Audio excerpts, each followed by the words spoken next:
Hello కాకా అందరూ ఎలా ఉన్నారు? మనకి ఎక్కువ కామెంట్స్ వచ్చేసి అన్న మీ బండి రీడింగ్ వచ్చేసి ఎంత తిరిగిందని అయితే కామెంట్ చేస్తున్నారు. చూడండి చూపిస్తా. నేను చెప్పేదానికంటే మీరే చూడండి ఎంత తిరిగిందో చూపిస్తా.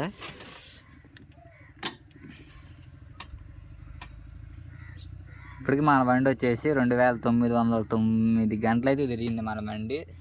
దాదాపు మన బండి మన దగ్గరకు వచ్చి మనం తీసుకున్నప్పుడు వచ్చేసి మన బండి కరెక్ట్గా 130 గంటలు తిరిగింది. అంటే 130 గంటలు అంటే సరే 30 గంటలు 100 గంటలు వేసుకున్నా మన దగ్గరకు వచ్చే బండి అటు ఇటుగా దాదాపు 2800 గంటలు అయితే అటు చిల్లర మన దగ్గర తిరిగింది. బండి వచ్చేసి కరెక్ట్గా బండి వచ్చి ఇప్పటికి 2 సంవత్సరాలు. మనం అయితే 2022లో అయితే తీసుకున్నాం బండి వచ్చేసి. ఇప్పటికి 2024 ఇది 2 సంవత్సరాలు అయితే రన్ అయింది మన దగ్గర. మొత్తం వచ్చేసి 2800 గంటలు అయితే మన బండి అయితే తిరిగింది. ఇది ఓన్లీ బ్యాలర్ ఓన్లీ రోడ్ రన్నింగ్. ఈ రెండు మనకి దీనికాడ పెద్ద ఇంప్రూవ్మెంట్లు అయితే మనం ఎక్కువ అయితే ఏం వర్క్ అయితే చేయలేదు.